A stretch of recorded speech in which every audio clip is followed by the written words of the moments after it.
Assalamualaikum warahmatullahi wabarakatuh. Saudaraku yang beriman, segala puji bagi Allah pemberi berbagai macam nikmat. Salawat dan salam kepada Nabi kita Muhammad SAW, keluarga dan sahabatnya. Tempat Dajjal dikurung. Dajjal diyakini sebagai salah satu makhluk penanda akhir zaman. Sampai sekarang, keberadaan makhluk tersebut pun masih banyak dipertanyakan. Banyak yang menyebut Dajjal saat ini masih dikurung di sebuah pulau dan akan datang begitu akhir zaman sudah dekat. Kapankah keluarnya Dajjal dan berapa lama ia berada di muka bumi? Perlu sekali kita mengetahui hal ini, karena termasuk keimanan kita kepada yang gaib dan masuk pula dalam keimanan kita kepada hari akhir. Semoga pengetahuan ini semakin membuat kita bersiap diri menghadapi hari akhir yang pasti kita jumpai. Modal utama untuk menghadapi hari tersebut adalah iman dan takwa. Tempat keluarnya Dajjal.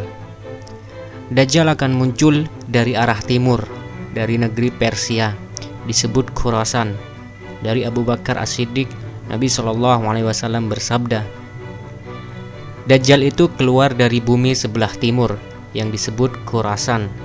Dajjal akan diikuti oleh kaum yang wajah mereka seperti tameng yang dilapisi kulit. Dajjal diyakini sebagai salah satu makhluk penanda akhir zaman. Sampai sekarang, keberadaan makhluk tersebut pun masih banyak dipertanyakan.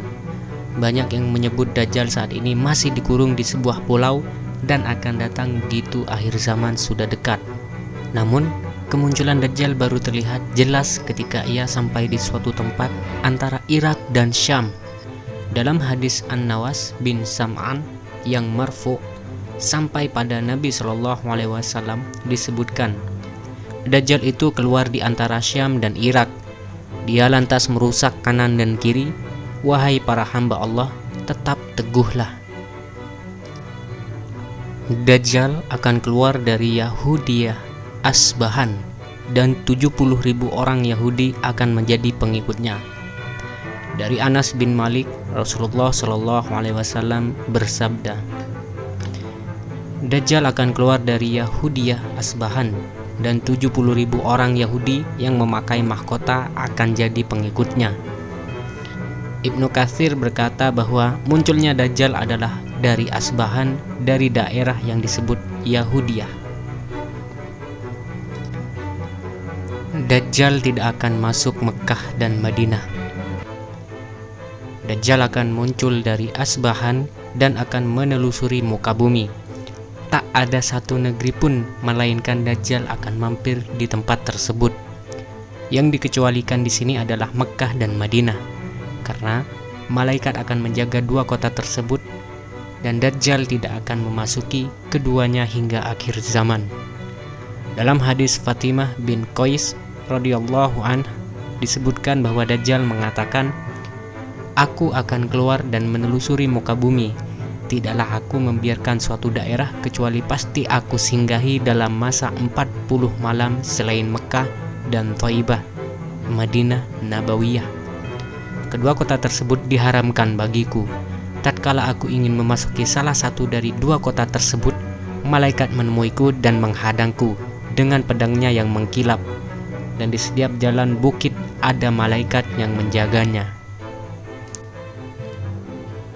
Berapa lama Dajjal di muka bumi? Para sahabat menanyakan kepada Rasulullah SAW mengenai berapa lama Dajjal berada di muka bumi. Mereka berkata, Wahai Rasulullah, berapa lama Dajjal berada di muka bumi? Beliau bersabda, selama 40 hari, di mana satu harinya seperti setahun, satu harinya lagi seperti sebulan, satu harinya lagi seperti satu Jumat, maksudnya satu minggu. Satu hari lagi seperti hari-hari yang kalian rasakan. Mereka pun bertanya kembali pada Rasulullah SAW, Wahai Rasulullah, jika satu hari bisa sama seperti setahun, apakah kami cukup sholat satu hari saja? Tidak, namun kalian harus mengira-ngira waktunya, jawab beliau sallallahu alaihi wasallam. Jawaban Rasulullah Shallallahu Alaihi Wasallam terhadap pertanyaan sahabat menunjukkan bahwa ketika Dajjal muncul, hari akan terasa begitu panjang, sampai terasa setahun atau sebulan atau seminggu. Dan ini bukanlah majas, tetapi hakiki. Imam Nawawi rahimahullah menjelaskan mengenai perkiraan waktu sholat di atas. Jika setelah fajar berlalu waktu yang masanya sama seperti waktu antara subuh dan zuhur seperti hari biasanya, maka sholatlah zuhur. Jika berlalu waktu yang masanya seperti antara zuhur dan asar, maka sholatlah asar. Jika berlalu waktu yang masanya seperti antara asar dan maghrib, maka sholatlah maghrib. Demikian yang dilakukan untuk sholat isya dan subuh. Kemudian zuhur, asar, dan maghrib diperlakukan demikian sampai berlalu waktu yang terasa setahun, sebulan, atau seminggu tadi. Wallahu a'lam bishawab, hanya Allah yang tahu. Semoga kita selamat di hari akhir nanti.